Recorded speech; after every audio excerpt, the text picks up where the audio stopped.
Reference Urdu में खुशामदीद। मेरा नाम फ़ारूक हुसैन है।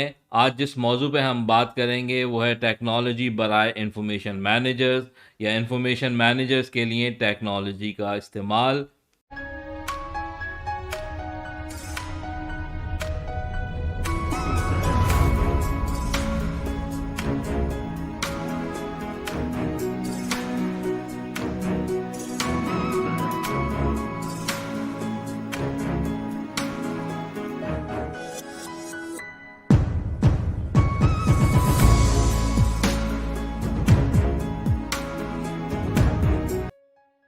यहाँ सबसे ज़रूरी और सबसे अहम बात यह है कि हम जानें कि टेक्नोलॉजी दरअसल है क्या चीज़ और किस इल्म का नाम टेक्नोलॉजी है। मुख्तलिफ लोगों ने मुख्तलिफ ज़माने में अपनी आरा का इजहार किया और जहाँ तक मेरा नाक़िस इल्म है और जितना मैं समझ सका, उसके हिसाब से टेक्नोलॉजी जो है वो कोई भी ऐसी चीज़ जो आपकी मैनुअल लाइफ को मशीनरी मोड में ले आए या आपकी मैनुअल लाइफ को ऑटोमेट कर दे, उसको हम टेक्नोलॉजी कहेंगे। यानी manual to machinery and equipment development, the application of scientific knowledge, यानी साइंटिफिक उलूम का अमली इजहार। और अगर हम लाइब्रेरियंस की लैंग्वेज में बात करें तो हम कहेंगे कि the branch of knowledge dealing with applied sciences, यानी इल्म की वो शाख जो अप्लाइड साइंसेस के साथ, अमली साइंस के साथ डील करती है या उसको देखती है या उसका इजहार करती है, उसको हम टेक्नोलॉजी कहेंगे। इसकी एक बड़ी सादा सी मिसाल ये है कि एक शख्स पैदल जा रहा है और वही शख्स अगर साइकिल पे जाए तो हम उसको कहेंगे कि ये शख्स टेक्नोलॉजी का इस्तेमाल कर रहा है। ज़रूरी नहीं है कि हम बोलें कि कंप्यूटर का इस्तेमाल ही टेक्नोलॉजी है। नहीं, किसी भी मशीन का इस्तेमाल, किसी भी ऐसी चीज़ का इस्तेमाल जो इक्विपमेंट डेवलपमेंट में आए, उसको हम टेक्नोलॉजी कह सकते हैं। इस बात पे तकरीबन तमाम लोग मुत्तफ़िक हैं कि जो सबसे इम्पॉर्टेंट डेवलपमेंट और सबसे अहम पेशरफ़्त इंसान की ज़िंदगी में हुई, जो सबसे पहली टेक्नोलॉजी है, वो है पहिए की इजाद। व्हील की इजाद जो है वो इंसान की ज़िंदगी में एक इनकलाब लेकर आई और उसको तरक्की की मनाजिल के ऊपर लेके गई और इंसान जो है वो आगे आगे और आगे बढ़ता गया टेक्नोलॉजी के ज़रिए। तो व्हील जो है या पहिया जो है वो इंसान की ज़िंदगी की पहली टेक्नोलॉजी कंसीडर किया जाता है। इसी के साथ साथ हम देखते हैं कि जो दूसरी चीज़ आई जो बहुत अहम है वो है करंट या बिजली, जिसको हम कहते हैं इलेक्ट्रिसिटी। और इसने इंसान की ज़िंदगी में नई राहें खोल दी। उसी के साथ एक और चीज़ मुंसलिक है जिसको हम कहते हैं लाइट, यानी बल्ब की इजाद। और बल्ब की इजाद ने इंसान को रोशनी की तरफ आ, आगे बढ़ाया और उसके लिए बड़ा अहम किरदार अदा किया। उसकी ज़िंदगी को रोशन किया। जो चीज़ टेक्नोलॉजी में एक बहुत बड़ा ओशन कहलाती है या एक बड़ा संगे मील का हैसियत रखती है, जिसको हम एक बड़ा हिस्सा कंसीडर कर सकते हैं, जिसको हम समझ सकते हैं कि ये एक बहुत ही बड़ी डेवलपमेंट हुई इंसान की ज़िंदगी में, वो है कंप्यूटर की इजाद। और कंप्यूटर की इजाद के साथ साथ हम देखते हैं जिसको हम इंफॉर्मेशन टेक्नोलॉजी कहते हैं, वो कंप्यूटर की ही वजह से हमें हमारे सामने नज़र आती है। और उसी चीज़ को इंटरनेट ने आगे बढ़ाया और हम ये कह सकते हैं कि इंटरनेट की इजाद के बाद हम आईसीटी को देखते हैं, यानी इंफॉर्मेशन कम्युनिकेशन टेक्नोलॉजी। यहाँ जो कम्युनिकेशन है उसका मतलब है इंटरनेट या नेटवर्किंग। और जो इंफॉर्मेशन टेक्नोलॉजी है जिसको हम कह सकते हैं कंप्यूटर की इजाद। तो बहरहाल इस पे हम आगे बात करेंगे। हम ये कह सकते हैं कि टेक्नोलॉजी ने इंसानी ज़िंदगी के तमाम शोबों के ऊपर अपने बहुत ही गहरे नक़ूश छोड़े हैं। और इंसान की ज़िंदगी जो है वो एक पहिए से लेके एक रॉकेट तक, हम ये नहीं कहते कि रॉकेट जो है वो टेक्नोलॉजी का इख्तिताम है। टेक्नोलॉजी इससे आगे है और हम इससे आगे बढ़ने की कोशिश कर रहे हैं। लेकिन हम ये कहते हैं कि पहिए से लेके रॉकेट तक तमाम चीज़ों पे टेक्नोलॉजी के जो हैं बड़े गहरे असर हैं, बिलख़ुसूस इंफॉर्मेशन टेक्नोलॉजी के। यहाँ हम वही बात कर रहे हैं जो हम पीछे कर चुके हैं, आईसीटी, इंफॉर्मेशन कम्युनिकेशन टेक्नोलॉजी, जिसको हुर्फ़ आम में हम कहते हैं आईटी। और यहाँ पर इंफॉर्मेशन टेक्नोलॉजी से मतलब जो है वो कंप्यूटर है, और कम्युनिकेशन जो है वो इंटरनेट है। ये कम्युनिकेशन वो बातचीत वाला कम्युनिकेशन नहीं है, यहाँ हम इंटरनेट की बात कर रहे हैं, यहाँ हम नेटवर्किंग की बात कर रहे हैं, जिससे आपका डाटा एक जगह से दूसरी जगह ट्रांसफ़र हो सकता है। अच्छा, अब हम थोड़ा-सा इस पे बात करेंगे कि इन्फॉर्मेशन टेक्नोलॉजी दरअसल है क्या चीज़? ये एक छोटी-सी तारीफ़ है, जिसमें हम कहते हैं कि इन्फॉर्मेशन टेक्नोलॉजी या IT is the use of computer, जो हम पीछे बात कर चुके हैं, including hardware and software. Hardware से मतलब आपका जो कंप्यूटर डिवाइस है, या कंप्यूटर जो सर्वर मशीन है, वो आपका क्लाउड सर्वर भी हो सकता है और आपका फ़िज़िकल डिवाइस भी हो सकता है। उसकी हम बात कर रहे हैं। सॉफ्टवेयर से मतलब जो तमाम एप्लीकेशंस हैं उस कंप्यूटर को चलाने के लिए इस्तेमाल की जाती हैं, उनको हम सॉफ्टवेयर का नाम देते हैं। जैसे ऑपरेटिंग सिस्टम हो गया, जैसे नेटवर्किंग हो गया, और बहुत सारी चीज़ें उसमें मुलव्वस होती हैं, जिसको हम सॉफ्टवेयर का नाम देते हैं। To store, retrieve, transmit and manipulate data और इंफॉर्मेशन, यानी कि जो डाटा है, जो मालूमात है, आ, हमने पिछली एक वीडियो में डिस्कस किया था कि डाटा क्या चीज़ होती है। तो अगर आपको डाटा के बारे में जानना है तो आप उस वीडियो को देख सकते हैं। यानी कि उन तमाम मालूमात को, जो इन्फॉर्मेशन की हम बात करते हैं, एक जगह से एक जगह स्टोर कर सके, उसको उस जगह से रिट्रीव कर सके, उसका ट्रांसमिट कर सके, उसकी उसके साथ मैनिपुलेशन कर सके। मैनिपुलेशन को उर्दू में हेरा फेरी कहते हैं।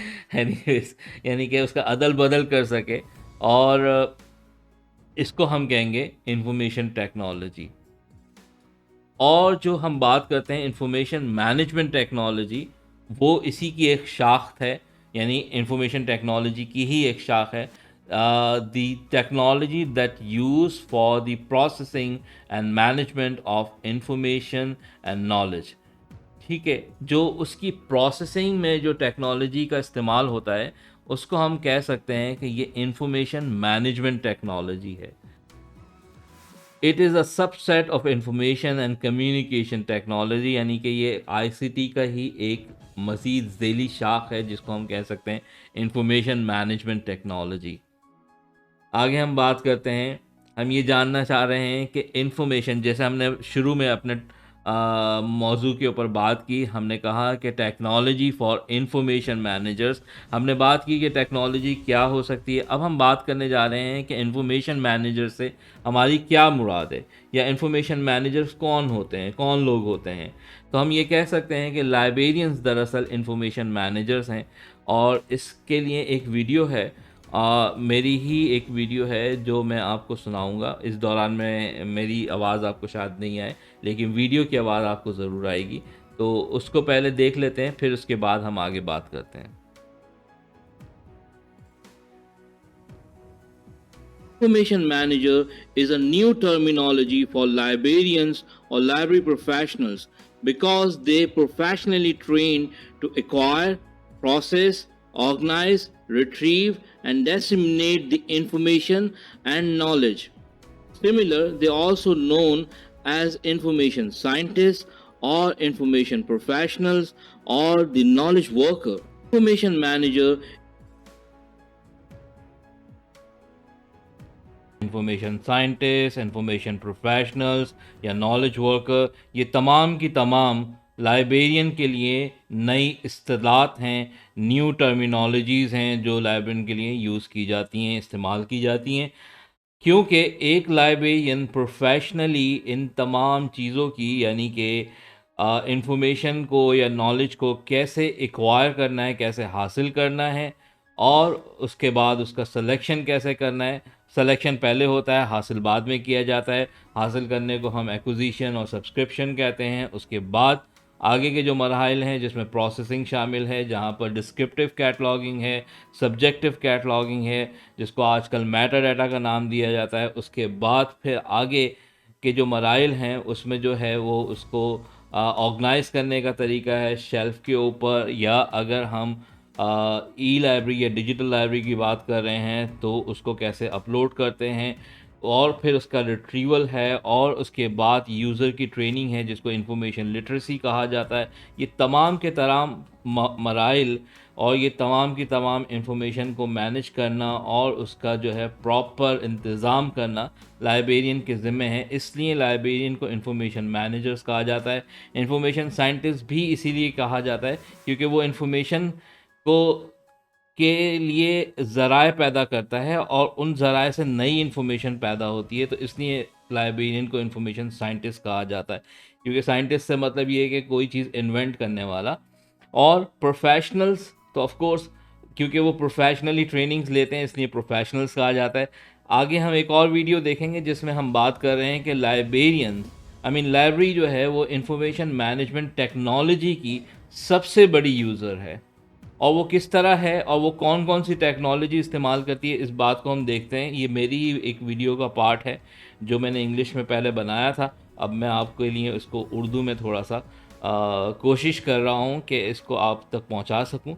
तो आगे हम बात करते हैं। And disseminate the library is the biggest user or the customer of information management technology to support the learning and research activities of academic institutions or special organization. So a librarian or an information manager is to identifying the information needs, acquiring information, organizing and storing information, developing information services, distributing information, and of course, guide in the use of information.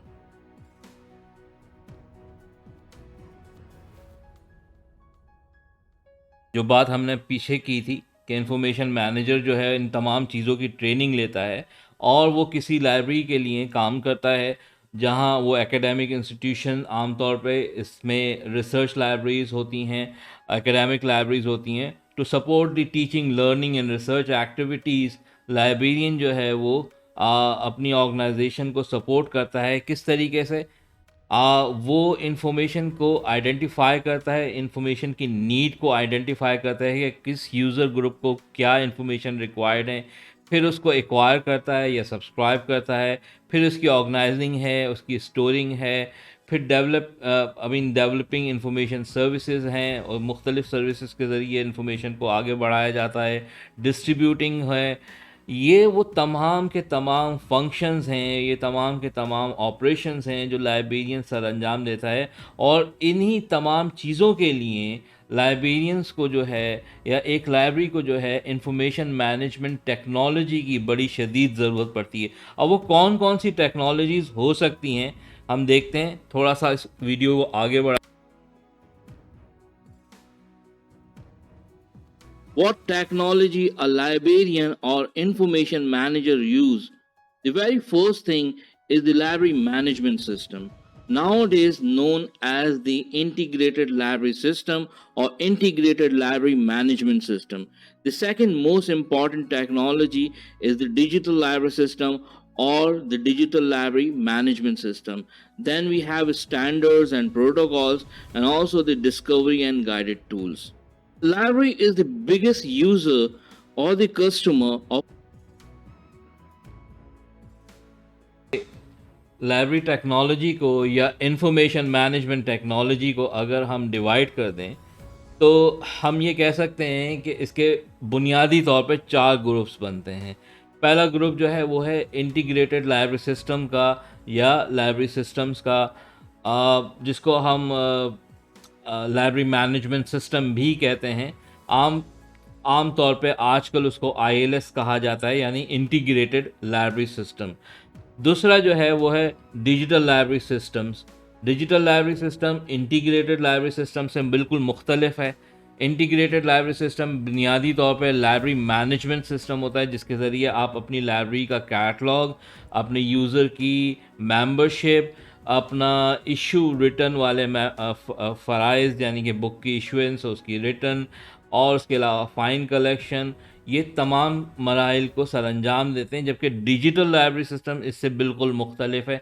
Digital library system आपकी e books को या ई resources को support करता है, और इसके अलावा digital library system में डेटाबेसेस भी शामिल हैं। डिजिटल लाइब्रेरी सिस्टम में इंस्टीट्यूशन रिपोजिटरी भी शामिल है। अगर इन तमाम चीज़ों के ऊपर आपको डिटेल में वीडियो देखनी है तो मेरे पास चैनल की डिस्क्रिप्शन में, इस वीडियो की डिस्क्रिप्शन में आप देखिएगा, इंटीग्रेटेड लाइब्रेरी सिस्टम के ऊपर भी काफ़ी डिटेल में वीडियो है, डिजिटल लाइब्रेरी सिस्टम के ऊपर भी काफ़ी डिटेल में वीडियो है। इसके अलावा स्टैंडर्ड्स और प्रोटोकॉल्स असल में वो प्रोटोकॉल्स, स्टैंडर्ड से मतलब वो तरीक़ेकार, वो रूल्स, वो कोर्स जिसके ज़रिए हम यूनिफॉर्मिटी को मेंटेन रखते हैं और पूरी दुनिया में एक जैसी कैटलॉगिंग, एक जैसी मेटा डाटा एंट्री और स्टैंडर्ड्स को फॉलो किया जाता है, यानी कि यूनिफॉर्मिटी को मेंटेन रखा जाए। उसके लिए हमारे पास मुख्तलिफ स्टैंडर्ड्स हैं, मुख्तलिफ प्रोटोकॉल्स हैं। जैसे हम बात करते हैं कि ACR2 जो है ये हमारा एक स्टैंडर्ड है, उसको रिप्लेस किया RDA ने। इसी के साथ साथ हम DDC को भी देखते हैं, LCC को भी देखते हैं। तो ये तमाम के तमाम बुनियादी तौर पर स्टैंडर्ड्स हैं, और किस प्रोटोकॉल के ज़रिए इंफॉर्मेशन को जो है वो पहुंचाया जाएगा यूज़र तक, सारिफ तक किस तरह पहुंचाया जाएगा, वो भी हम देखते हैं, जिसमें DOI शामिल है और बहुत सारे प्रोटोकॉल्स शामिल हैं। इस पे भी आगे हम बात करेंगे। अगली जो कैटेगरी है टेक्नोलॉजी की वो है discovery and guided tools. Discovery जो है ये तमाम की तमाम मैंने आपसे डिस्कस किया कि इंटीग्रेटेड लाइब्रेरी सिस्टम हो गया, डिजिटल लाइब्रेरी सिस्टम हो गया, लाइब्रेरी डेटाबेसेस हो गए, और भी मतलब इंस्टीट्यूशन रिपोजिटरी हो गई। ये तमाम की तमाम को एक सिंगल प्लेटफॉर्म के ऊपर, एक सिंगल सर्च के ऊपर लाने के लिए एक टूल यूज़ किया जाता है जिसको हम डिस्कवरी कहते हैं। अब डिस्कवरी जो है इसी डिस्कवरी हो या इंटीग्रेटेड लाइब्रेरी सिस्टम हो या डिजिटल लाइब्रेरी सिस्टम हो, ये सब्सक्राइब भी हो सकता है और ये फ्री ऑफ कॉस्ट यानी कि ओपन सोर्स भी हो सकता है। तो गाइडेड टूल से मतलब हम इसको इस तरह कह सकते हैं कि सब्जेक्ट गाइड्स होती हैं, A to Z गाइड्स होती हैं। तो ये वो तमाम चीज़ें हैं जो लाइब्रेरियंस जो है वो इस टेक्नोलॉजी का, जो एक लाइब्रेरी हम कहते हैं कि लाइब्रेरी जो है वो टेक्नोलॉजी की सबसे बड़ी यूज़र है। तो वो बुनियादी तौर पे इतनी सारी चीज़ें वो यूज़ कर रही है, तो हम इसलिए उसको कहते हैं कि इंफॉर्मेशन मैनेजमेंट की सबसे बड़ी यूज़र जो है वो लाइब्रेरी है। आगे हम बात करते हैं, और इसीलिए लाइब्रेरियंस को ये तमाम इस्तिलाहात, ये तमाम चीज़ें, ये तमाम टर्मिनोलॉजीज़ का बखूबी इल्म होना चाहिए, और इस वीडियो का मकसद भी यही है।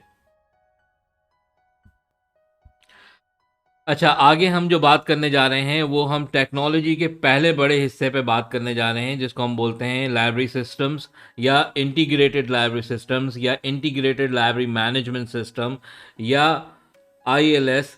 और इसको आप कोई भी नाम दें, लेकिन बुनियादी तौर पे ILS का मकसद ये होता है कि आपकी लाइब्रेरी के ऑपरेशंस को, आपकी लाइब्रेरी के फंक्शंस को बखूबी सरअंजाम देना।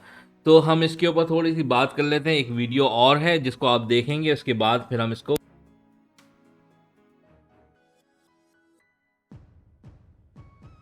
Library is the biggest user.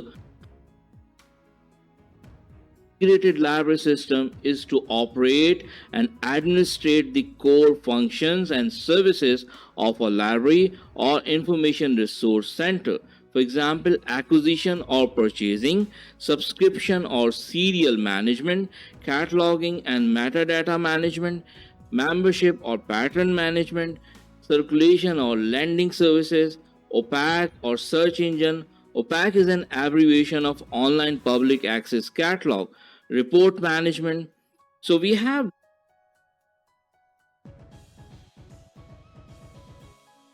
कि इंटीग्रेटेड लाइब्रेरी सिस्टम जो हैं या इंटीग्रेटेड लाइब्रेरी मैनेजमेंट सिस्टम जो हैं वो किसी भी लाइब्रेरी के कोर फंक्शंस ये और उसके ऑपरेशंस को और उसकी एडमिनिस्ट्रेशन को डील करने के लिए होते हैं। जहाँ हम कोर फंक्शंस की बात करते हैं या सर्विसेज की बात करते हैं, तो सबसे पहला फंक्शन हमें जो नज़र आता है वो एक्विजिशन या परचेजिंग हो सकता है। जर्नल्स की सब्सक्रिप्शन होती है और उनका फिर सीरियल मैनेजमेंट होता है, कैटलॉगिंग है, मेटा डाटा मैनेजमेंट है, मेंबरशिप है जिसको पैटर्न मैनेजमेंट भी कहा जाता है, सर्कुलेशन है यानी कि बुक्स का इशू रिटर्न है जिसको लैंडिंग सर्विसेज भी कहते हैं, ओपैक है जिसको सर्च इंजन यानी कि लाइब्रेरी कैटलॉग भी कहा जाता है, ऑनलाइन पब्लिक एक्सेस कैटलॉग, और रिपोर्ट मैनेजमेंट ऑफ कोर्स। ये वो तमाम चीज़ें हैं जो लाइब्रेरी से रिलेटेड हैं। To operate and administrate the core function and services of a library or information resource center, we use integrated library management system. Integrated library management system जो है वो डिजिटल लाइब्रेरी सिस्टम नहीं है। ये दोनों बातों में बहुत फ़र्क है। आमतौर पे जब हम बात करते हैं लाइब्रेरी ऑटोमेशन की, तो हम बात कर रहे होते हैं कि लाइब्रेरी को ऑटोमेट कैसे करेंगे, जो उसके अंदर फिज़िकल होल्डिंग्स हैं, जो उसकी सर्विसेज हैं, उनको कैसे ऑटोमेट किया जाएगा, उनके ऊपर काम कैसे किया जाएगा। जबकि डिजिटल लाइब्रेरी इंटायरली मुख्तलिफ, बिल्कुल ही डिफरेंट चीज़ है जिसके हम ये भी हम बात करने वाले हैं वो क्या है। लेकिन पहले हम इंटीग्रेटेड लाइब्रेरी सिस्टम को थोड़ा सा समझ लें, उसके आगे फिर हम बात करेंगे कि डिजिटल लाइब्रेरी सिस्टम क्या चीज़ होती है।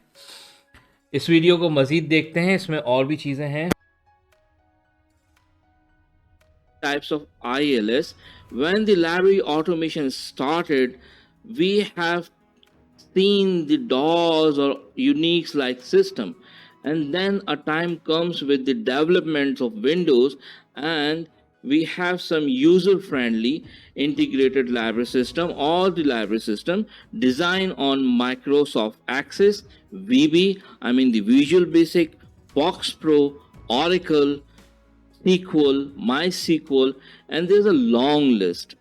They count as home design system as per the needs of the library or librarian, either designed by an external programmer or internal IT expert. And this type of ILS, I mean this type of library system is still exist. Then there are some trunky system introduced in the market. Again, some license agreement. These systems capture the whole market, and there are some giant names like ProQuest. Ex Libris is a ProQuest company, and it has Alma, it has ELP, it has Voyager. Voyager that is used by the Library of Congress, and III Innovation is also a ProQuest company, having Vega, Polaris, Millennium, Virtua, and similar like Symphony. LibLime Koha, OCLC World Share Management Services. So there are few names actually. The market is full of subscription based ILS. Another generation of integrated library system appeared in late 1999 when the free and open source system introduced. So we have very famous Koha, PHP MyBibli, Evergreen, OpenBiblio, Slims, NewGenLib, and too many. Integrated library system is to operate and administrate. यहाँ वही बात हो रही है कि integrated library systems की क्या types होती हैं। हम वो ज़माना जानते हैं जब हमने डॉस देखा और हमें डॉस बेस्ड सिस्टम या यूनिक लाइक सिस्टम मिले जिसके ऊपर हमने काम किया, जो ब्लैक कलर की स्क्रीन होती थी जहाँ पर हमें सर्कुलेशन करना होता था। फिर उसके बाद विंडोज़ का ज़माना आया और विंडोज़ में हमने माइक्रोसॉफ्ट एक्सेस को देखा, वीबी को देखा, फॉक्स प्रो को देखा, ऑरेकल को देखा, सीक्वल को देखा। ये सारे होम डिज़ाइन सिस्टम कहे जाते हैं और आज भी ये यूज़ किए जाते हैं और बहुत ज़्यादा लाइब्रेरीज इनको यूज़ करती हैं। लाइब्रेरीज की अपनी जो है वो इंस्टीट्यूशन की इनफैक्ट अपनी जो है वो ईआरपी होती है जिसके ऊपर वो पूरा इंस्टीट्यूशन चल रहा होता है और उसी में एक लाइब्रेरी का मॉड्यूल भी होता है जिसको वो आराम से चला रहे होते हैं और वो किसी न किसी लैंग्वेज के ऊपर डिज़ाइन होता है। बाद में और दुनिया में हमने जाना कि बहुत सारे जो है मार्केट में ऐसे लोग आए जो उन्होंने ट्रंकी बेसिस सिस्टम प्रोवाइड करना शुरू किए जिसको सिर्फ सब्सक्रिप्शन के ऊपर हासिल किया जा सकता था, जिसमें हम जानते हैं कि एक्स लिब्रिस है और बहुत सारी कंपनीज जैसा कि डिस्कस हो चुका है। ये तमाम जाइंट नेम हैं जो सिर्फ इंटीग्रेटेड लाइब्रेरी सिस्टम के ऊपर काम कर रहे हैं। इसके अलावा भी और सिस्टम्स भी मौजूद हैं, लेकिन बुनियादी तौर पे ये कंपनीज़ इंफॉर्मेशन मैनेजमेंट टेक्नोलॉजीज़ के ऊपर काम कर रही हैं और लाइब्रेरियंस को और नॉलेज वर्कर्स को ये तमाम सर्विसेज दुनिया में प्रोवाइड कर रही हैं और उसके ऊपर ये कंपनीज मौजूद हैं। फिर एक ज़माना आया, लोगों ने कहा कि हमें वेंडर के ऊपर डिपेंड नहीं होना, हमें अपने सारे काम खुद करने हैं, तो फ्री और ओपन सोर्स सिस्टम इंट्रोड्यूस हुए। फ्री और ओपन सोर्स सिस्टम में थोड़ा सा फ़र्क है। फ्री जो है वो फ्रीवेयर होता है और ओपन सोर्स सिस्टम जो है वो सिस्टम होते हैं जिसके अंदर आप जो है मॉडिफिकेशन या चेंजेस आराम से कर सकते हैं। फ्रीवेयर जो है बुनियादी तौर पे वो सिस्टम होते हैं जिसको आप इंस्टॉल कर सकते हैं और इंस्टॉल करने के बाद उसको आराम से यूज़ कर सकते हैं, लेकिन उसके अंदर कोई मॉडिफिकेशन नहीं कर सकते। ओपन सोर्स सिस्टम वो होते हैं जो फ्री तो होते ही हैं, लेकिन उसके अंदर मॉडिफिकेशन भी की जा सकती है। फॉर एग्ज़ाम्पल आप उसका लोगो चेंज कर सकते हैं, उसका डेटाबेस का स्ट्रक्चर चेंज कर सकते हैं और बहुत सारी चीज़ें उसके अंदर कर सकते हैं। तो ये वो तमाम सिस्टम हैं जो फ्री और ओपन सोर्स सिस्टम के तौर पे हमें नज़र आए। Home design, subscribe and free and open source system. आगे हम बात करते हैं डिजिटल लाइब्रेरी सिस्टम की। एक वीडियो है, थोड़ा सा पोर्शन है, उसको आप देखें ताकि हम उसके ऊपर फिर बात करेंगे।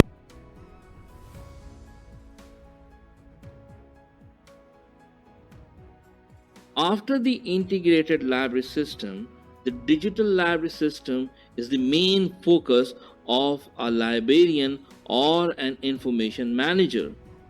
So, a digital library system is an online database of digital objects. Digital object consists of digitized content like print or photographs, as well as the originally produced digital content like word processor file.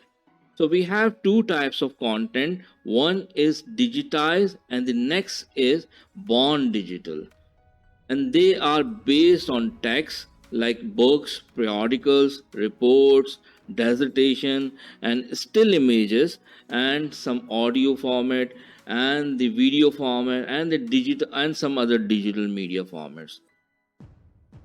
Digital library system used to create repositories or digital archive of information resources in a born digital, digitized or mixed format.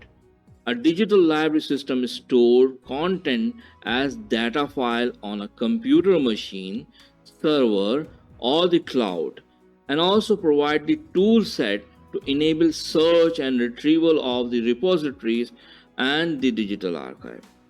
So the digital archive, either commercial or open access, for example, subscription based online databases for full text multimedia, including a meta search engine. Institutional repositories. Many academic libraries are actively involved in building institutional repositories of their institution books, papers, theses, and the other work which can be digitized or born digital. So here you might have a question. Then what is an e-library? An e-library or electronic library is the same thing, but the term is too broad and less precise. It might include analog data formats, or it might refer to the subject of electronics, for example, collections of microfilms, microcards, microfiches, audio tapes, or videotapes, CDs, or DVDs, where each media needs a specific device or reader to read the content of that medium. So here we have a few famous open source digital library system. The traditional one is the Greenstone, and then ePrint, Calibre eBooks Management, DSpace, the very famous Vivo, Fedora, Samvera, Icelandora, and there are lots actually. Similar like open or close access information searching and retrieval databases or the digital archives. They also build on some digital library system.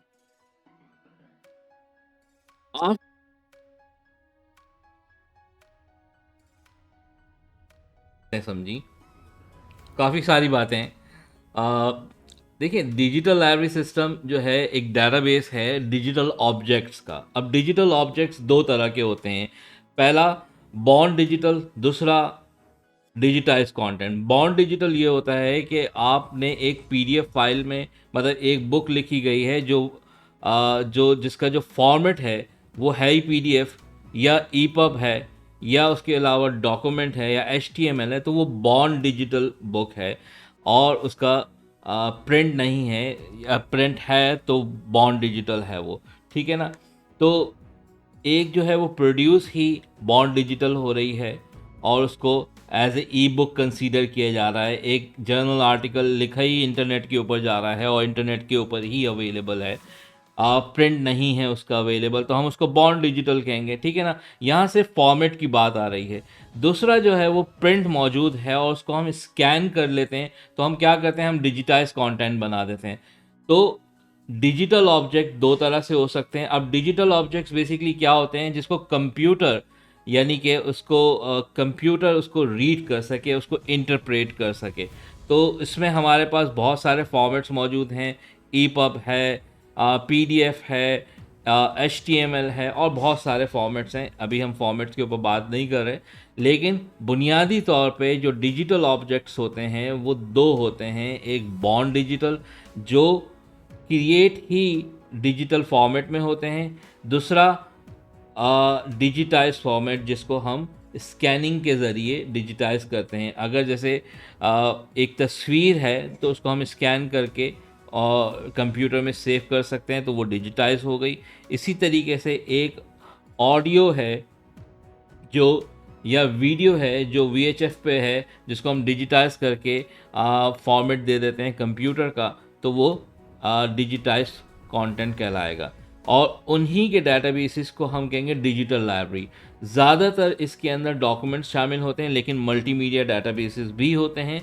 तो हम कह सकते हैं कि text, still images, audios, videos और other digital format, ये वो तमाम चीज़ें हैं जिसको हम जो है डिजिटल लाइब्रेरी सिस्टम कहते हैं, ठीक है। इसी में आगे हम बढ़ते हैं थोड़ा सा, इसी वीडियो को आगे हम बढ़ाते हैं।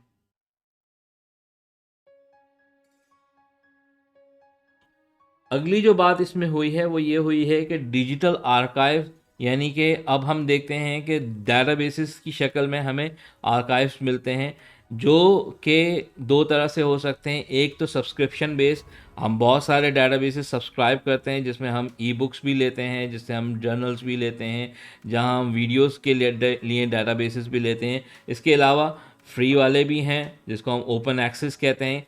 ओपन सोर्स और ओपन एक्सेस में फ़र्क है। ओपन सोर्स वो होते हैं जहाँ पर सोर्सेज ओपन होते हैं, जिसमें हम चेंजेस कर सकते हैं और आमतौर पे ये सिस्टम के साथ इन्वॉल्व होते हैं। जबकि ओपन एक्सेस वो डेटाबेसेस होते हैं जिनका एक्सेस जो है वो ओपन होता है, जिसको हम फ्रीली एक्सेस कर सकते हैं।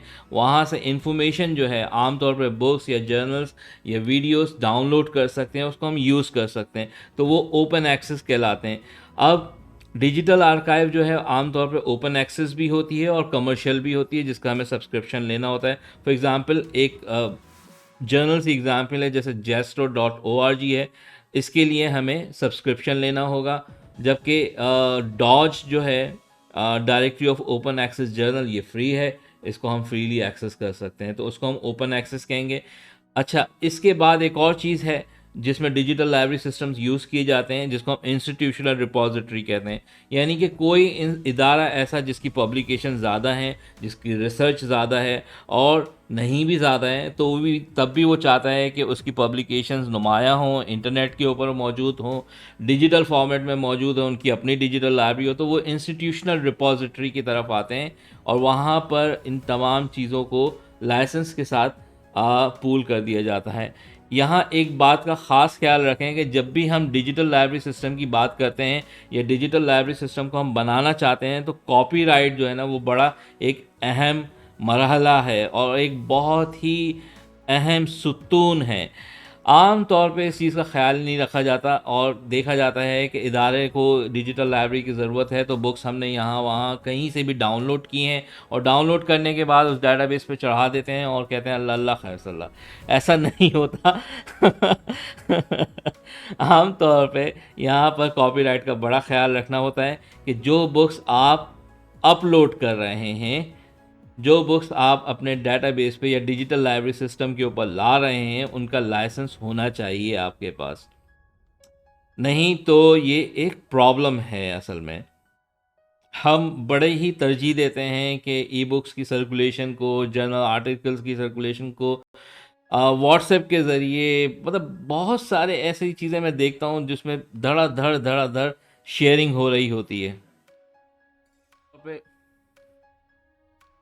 और ये बुनियादी तौर पे बड़ी नुकसानदेह बात है। हम सबको बतौर लाइब्रेरियन, बतौर इंफॉर्मेशन मैनेजर्स इस बात का ख़्याल रखना चाहिए। मैं एक मिसाल के ज़रिए समझाने की कोशिश करता हूँ। फ़र्ज़ करें कि मैं एक ऑथर हूँ और मैं 5 साल लगा के एक किताब पब्लिश करता हूँ, उसकी कीमत 2000 रुपये रखता हूँ, 1000 कॉपी उसकी पब्लिश करवाता हूँ। एक साहब आते हैं जो किताब को लेते हैं और उसको स्कैन करके इंटरनेट पर चढ़ा देते हैं। बाकी मेरी जो किताबें हैं जो मैंने 1000 कॉपी पब्लिश की थी, अब वो लोग नहीं ख़रीदेंगे तो इसका मतलब ये कि मेरी 5 साल की मेहनत, मेरी रॉयल्टी सब ज़ाया हो जाएगी, पब्लिशर मुझे कुछ पे नहीं करेगा। तो ये असल में कॉपीराइट का नुकसान होता है कि ऑथर को उसकी रॉयल्टी नहीं मिलती, कॉपीराइट को फॉलो ना करने का नुकसान। और ये हम लाइब्रेरियंस नहीं करते, लेकिन कुछ माशरे में ऐसे लोग हैं जो पायरेसी को प्रमोट करते हैं और हमें उनको रोकना चाहिए और ऐसे वेबसाइट को प्रमोट नहीं करना चाहिए। बहरहाल ये मेरी अपनी राय है, आप हो सकते हैं इससे मुत्तफ़िक हों, हो सकते हैं ना मुत्तफ़िक हों। आगे हम बात करते हैं। इसी में हमने आगे थोड़ा-सा डिस्कस किया था कि कुछ डेटाबेसेस मौजूद हैं जो डिजिटल लाइब्रेरी सिस्टम बनाने में या इंस्टीट्यूशनल रिपॉजिटरी बनाने में यूज़ किए जाते हैं और ये सारे जो हैं ओपन सोर्स हैं। इसमें ग्रीन स्टोन बहुत आई मीन ट्रेडिशनल है और काफ़ी टाइम से यूज़ हो रहा है। इसके अलावा ई प्रिंट है, डी स्पेस सबका फेमस है, I mean everyone know about D space. और कैलिबर ई बुक्स मैनेजमेंट, ये बेसिकली इंडियन वर्जन है जिसको हम यूज़ कर सकते हैं अपनी डिजिटल लाइब्रेरी बनाने के लिए या ई बुक्स के कलेक्शन को यूज़ करने के लिए एक अच्छा सॉफ्टवेयर है। फिडोरा, सैमवीरा, आइसलैंडोरा, वीवो, ये सारे जो हैं डी स्पेस से ही रेलेवेंट हैं। मतलब ये उसी कंपनी और उसी ग्रुप के साथ काम करते हैं, लेकिन ये सब जो हैं वो बहुत अच्छे डिजिटल लाइब्रेरी सिस्टम्स हैं। पाकिस्तान में जो फेमस हैं वो ग्रीन स्टोन है, ई प्रिंट है और डी स्पेस है। कैलिबर भी काफ़ी हद तक यूज़ किया जाता है। अच्छा, अब हम बात करेंगे स्टैंडर्ड्स और प्रोटोकॉल्स की। एक वीडियो दोबारा है, वो छोटी सी है, आप देखें, फिर उसके ऊपर हम थोड़ा सा डिस्कस करते हैं। The next technology is the most important. To maintain the uniformity worldwide in information acquiring, processing, sharing, and retrieving, librarians or information managers use various standards and protocols such as standards for cataloging and metadata management, information sharing protocols like IP, URL, DOI, etc. So these are few famous standards and protocols. Here we have Mark, BibFrame. BibFrame is going to replace Mark, WebDB or EDDC, Z39.50, MITS, MODS, DOI, Doubling Core, RDA, LOC classification, the Library of Congress classification, and lots more. They are too many actually. The next technology is the most important. To maintain the uniformity को इसमें जो बात की जा रही है वो यही है कि यूनिफॉर्मिटी को वर्ल्ड वाइड मेंटेन रखने के लिए इंफॉर्मेशन की एक्वायरिंग या उसकी प्रोसेसिंग या उसकी शेयरिंग के लिए या उसकी रिट्रीविंग के लिए लाइब्रेरियंस और इंफॉर्मेशन मैनेजर्स जो हैं वो मुख्तलिफ स्टैंडर्ड्स और प्रोटोकॉल्स यूज़ करते हैं। अच्छा, स्टैंडर्ड्स अलग चीज़ है, मतलब दोनों एक ही जैसी बात है, लेकिन उसको थोड़ा सा मैं आसान करने की कोशिश करता हूँ। अब जैसे हम स्टैंडर्ड यूज़ करते हैं कैटलॉगिंग के अंदर, हम स्टैंडर्ड यूज़ करते हैं मेटा डाटा मैनेजमेंट के अंदर, हम स्टैंडर्ड यूज़ करते हैं क्लासिफिकेशन के अंदर। इसी तरह से कुछ प्रोटोकॉल्स होते हैं, जैसे इंटरनेट का प्रोटोकॉल्स है जिसको हम आईपी कहते हैं। इसी तरह से यूआरएल है एक प्रोटोकॉल है, डीओआई एक प्रोटोकॉल है, और बहुत सारे प्रोटोकॉल्स मौजूद हैं जो हम यूज़ करते हैं इंफॉर्मेशन की ट्रांसफॉर्मेशन के लिए। फॉर एग्ज़ाम्पल Z39.50 और बहुत सारे हैं मेरे जहन में इस वक्त जो हैं वो मैं आपको बता रहा हूँ। तो असल मकसद स्टैंडर्ड्स और प्रोटोकॉल्स का जो है वो यूनिफॉर्मिटी को मेंटेन रखना है। अब अगर हम उसमें थोड़ी सी आगे बात करते हैं, जैसे फॉर एग्ज़ाम्पल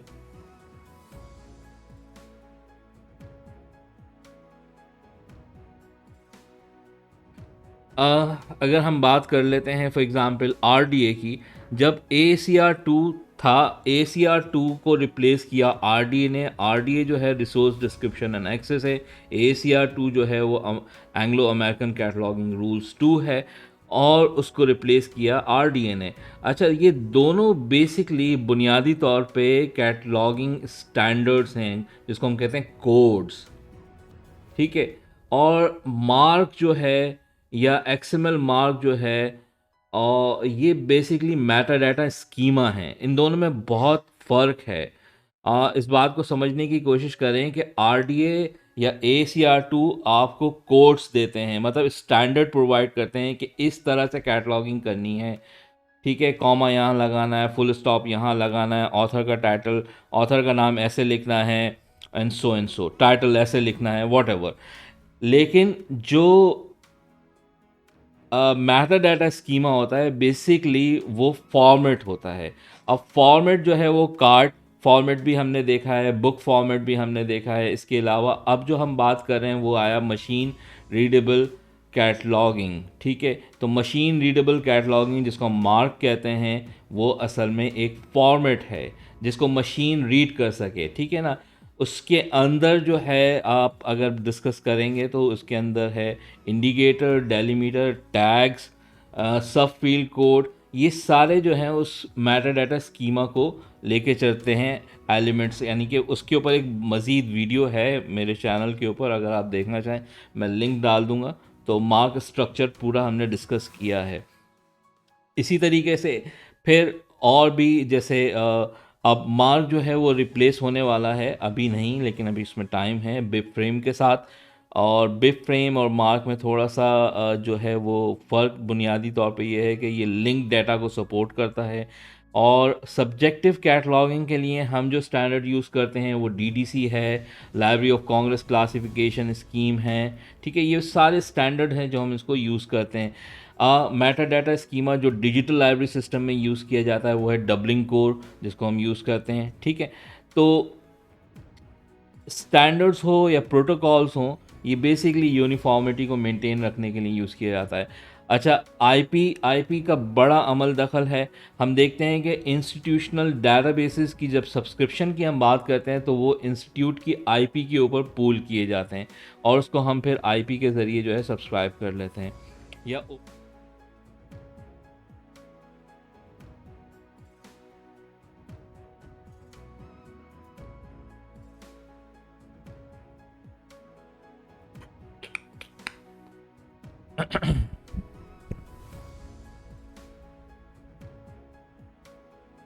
अच्छा, अगली जो चीज़ हम डिस्कस करने जा रहे हैं, हाँ सही है।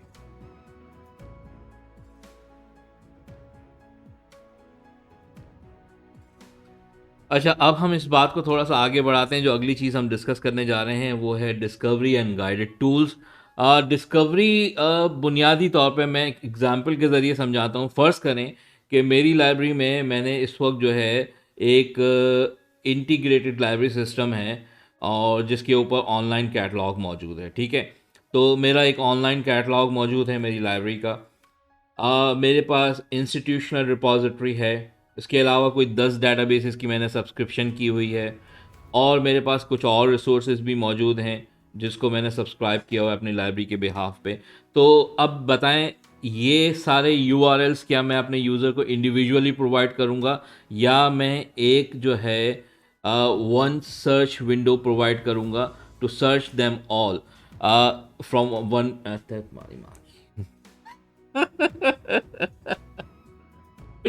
ओके।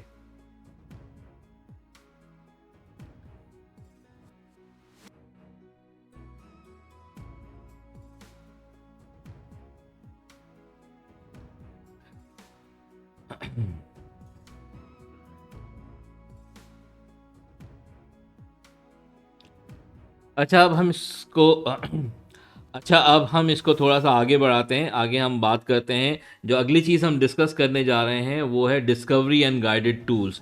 देखिए हमने बात करी कि ऑनलाइन कैटलॉग होता है लाइब्रेरी में, हमने बात करी कि डिजिटल लाइब्रेरी सिस्टम होता है, इंस्टीट्यूशनल रिपॉजिटरीज़ होती हैं। इसके अलावा हमने बात करी कि डेटाबेसेस की सब्सक्रिप्शन होती है या open source, open access databases use किए जाते हैं।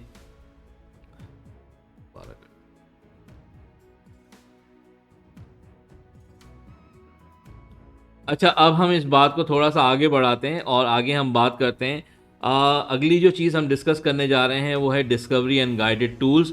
आप सबको मालूम है कि हमारे पास अभी जैसे हमने डिस्कस किया कि लाइब्रेरी के पास जो है ऑनलाइन कैटलॉग होता है। इसके अलावा लाइब्रेरी में जो है मैं एक एग्ज़ाम्पल इस्तेमाल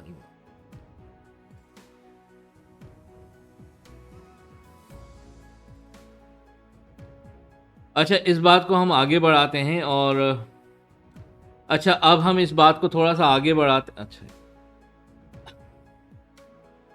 अच्छा, अब हम इस बात को थोड़ा-सा आगे बढ़ाते हैं और देखते हैं कि अगली जो चीज़ है वो है डिस्कवरी एंड गाइडेड टूल्स। और मैं ये बात आपको बताऊँ कि देखिए फ़र्ज़ करें, मैं एक एग्ज़ाम्पल के ज़रिए समझाने की कोशिश करता हूँ कि मेरी लाइब्रेरी में फ़र्ज़ करें कि मेरे पास एक ऑनलाइन पब्लिक एक्सेस कैटलॉग है, जिसके ऊपर कलेक्शन मौजूद है, बुक्स का कलेक्शन मौजूद है, और जो भी मेरे पास लाइब्रेरी की होल्डिंग्स हैं, उन तमाम होल्डिंग्स का कलेक्शन मौजूद है, जो कि फ़िज़िकल है, प्रिंट में है। इसके अलावा मैंने जो है वो इंस्टीट्यूशनल रिपॉजिटरी बनाई हुई है अपने लाइब्रेरी के अंदर, और तमाम फैकल्टी की थीसिस, स्टूडेंट्स के थीसिस, उसके अलावा जो हमारी अपनी पब्लिकेशंस हैं वो तमाम की तमाम वहाँ पर मौजूद है।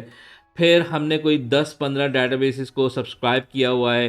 हर डेटाबेसेस पे हमें कोई फ़र्ज़ कर लें कि मैं एक एग्ज़ाम्पल दे रहा हूँ, ये रियलिटी नहीं है। फ़र्ज़ कर लें कि हर डेटाबेसेस के ऊपर 10,000 के करीब जर्नल्स हैं और पता नहीं कितने लाखों के करीब जो आर्टिकल्स मौजूद हैं, ठीक है ना?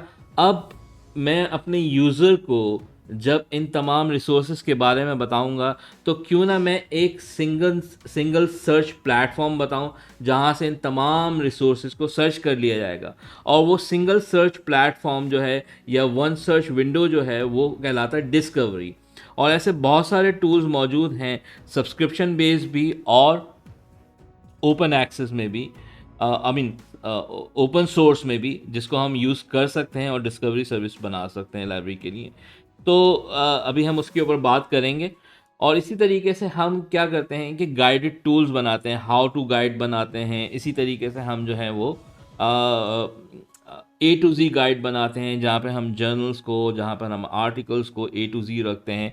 और बहुत सारी गाइड्स लाइब्रेरी प्रोवाइड करती है अपने यूज़र को उनके असिस्टेंट्स के लिए, जिसको हम सब्जेक्ट गाइड कहते हैं, कि इस सब्जेक्ट के ऊपर फॉर एग्जांपल ये बुक्स अच्छी हैं, इस सब्जेक्ट के ऊपर ये आर्टिकल्स अच्छे हैं, और ये इस तरह की सर्विसेज लाइब्रेरी अपने यूज़र्स को प्रोवाइड करती रहती हैं।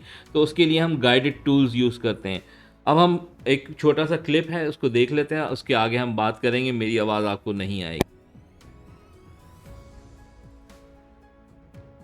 And we know to provide all at one platform. We use discovery tools like Summon search engine. VuFind is an open source discovery service, whereas the Procus is again the giant of discovery services on subscription basis. On the other hand, to provide some selected resources, we use guide tools like Subject Plus. Subject Plus is open source guide tool. And librarians or information manager also work on citation management and styles. There's a complete credit arc course in the graduation level about the bibliographic and reference management, and many more actually. And we know अच्छा, मैं ये भूल गया था। हमने discovery और guided tools को तो डिस्कस किया है, लेकिन उसके आगे जो एक और काम लाइब्रेरियंस या इंफॉर्मेशन मैनेजर्स करते हैं, वो साइटेशन मैनेजमेंट और स्टाइल्स के ऊपर काम करते हैं, और उसके लिए बहुत सारे टूल्स अवेलेबल हैं जो सब्सक्राइब भी हैं और फ्री भी हैं। एंड नोट जो है ये एक सब्सक्राइब है, आई मीन सब्सक्रिप्शन बेस है। इसके लिए हमें लाइसेंस खरीदना पड़ता है। मैंडले जो है वो फ्री है। बाकी और भी हैं, जैसे साइटेशन मशीन ये फ्री है, गूगल स्कॉलर फ्री है, जेट्रो फ्री है, रेफमी। तो इवन ये कि माइक्रोसॉफ्ट वर्ड के ऊपर भी हम काम कर सकते हैं। और मुख्तलिफ साइटेशन स्टाइल्स होते हैं, जैसे APA है, MLA, शिकागो है, हार्वर्ड है, वैनकूवर है, और बहुत सारे हैं जिसको लाइब्रेरियंस को समझना बहुत ज़रूरी होता है, और उसके बाद उसको समझाना भी पड़ता है अपने यूज़र को, ताकि रेफरेंस मैनेजमेंट जो है वो, साइटेशन मैनेजमेंट जो है वो प्रॉपर हो सके। और ये ख़ास तौर पर रिसर्च लाइब्रेरीज़ में यूज़ किया जाता है। एकेडमिक लाइब्रेरीज़ में भी इसकी बहुत ज़्यादा डिमांड है, और इसके लिए रेफरेंस लाइब्रेरियंस मौजूद होते हैं जो इस तरह की सर्विसेज प्रोवाइड करते हैं। अच्छा, हाँ, एक और चीज़ थी जो थोड़ा-सा मुझे डिस्कस करना था, क्योंकि आगे अ, इन तमाम चीज़ों के अलावा और कुछ नए ट्रेंड्स भी हैं, जो करंट ट्रेंड्स जिसको हम कह सकते हैं लाइब्रेरीज़ में या इंफॉर्मेशन मैनेजमेंट टेक्नोलॉजी में एंटर हो रहे हैं, जिसे हमें जानना बहुत ज़रूरी है। और उन सब में पहला जो ट्रेंड है वो है क्लाउड सिस्टम का। ठीक है, आई मीन क्लाउड कंप्यूटिंग का। क्लाउड सिस्टम तो नहीं, क्लाउड कंप्यूटिंग कहेंगे।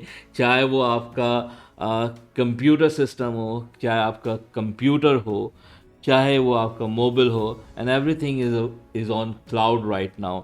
ठीक है ना, फिज़िकली जो सर्वर की एग्जिस्टेंस है वो अब कम हो रही है। और हम ये देखते हैं कि बड़ी बड़ी जाइंट कंपनीज जो हैं वो हमें पूरा पूरा सर्वर जो है वो क्लाउड के ऊपर दे रही हैं, ताकि हमारी सर्वर से जान छूट सके। क्लाउड से मतलब ये नहीं है कि वो फिज़िकली कहीं एग्जिस्ट नहीं करता, लेकिन वो फिज़िकली एग्जिस्ट करता है, लेकिन हमारे पास जो एक्सेस है वो इंटरनेट के थ्रू आता है, और हम पूरा का पूरा जो है वो सर्वर को यूज़ कर सकते हैं, और बेफ़िक्र होके यूज़ कर सकते हैं। उसमें कोई ऐसी प्रॉब्लम्स नहीं आ सकती, लेकिन हमें उसके सब्सक्रिप्शन चार्जेस देने पड़ेंगे। और मोबाइल भी जो है वो अब क्लाउड पे है, और आप देखते हैं कि आपके पास गूगल ड्राइव है, आपके पास जो है वन ड्राइव है, आपके पास गूगल फ़ोटोज़ है, और कितनी ऐसी चीज़ें हैं जिसका सारा डाटा जो है वो आपकी अपने डिवाइस के ऊपर नहीं होता, वो क्लाउड के ऊपर होता है। आगे हम बात करते हैं, एक बहुत इम्पॉर्टेंट ट्रेंड जो है वो लाइब्रेरी में यूज़ हो रहा है, जिसको हम कहते हैं रोबोटिक्स। और रोबोटिक्स की ही एक जो बड़ी एडवांस शक्ल है, जिसको हम कह सकते हैं आर्टिफिशियल इंटेलिजेंस, यानी रोबोट्स के अंदर, मशीन्स के अंदर वो इंटेलिजेंस पैदा करना जो इंसान के अंदर होती है। और इसकी एग्जांपल हम सर्च इंजन में देखते हैं, जब हम सर्च करते हैं वो बताता है कि डिड यू मीन दिस। तो ये एक बहुत छोटी सी एग्जांपल है, और बहुत सारी एग्जांपल्स हम देखते हैं कि रोबोट्स जो हैं वो बिल्कुल इंसानों की तरह काम कर रहे हैं, और ये काम शुरू हो गया है, उस पर काफ़ी काम हो रहा है। और रोबोटिक्स जो है वो स्कूल लाइब्रेरीज में काफ़ी पढ़ाया जा रहा है, और लाइब्रेरियन से भी या लाइब्रेरी से भी एक्सपेक्ट किया जा रहा है कि वो जो है इसके ऊपर अपना थोड़ा सा कंट्रीब्यूशन करे।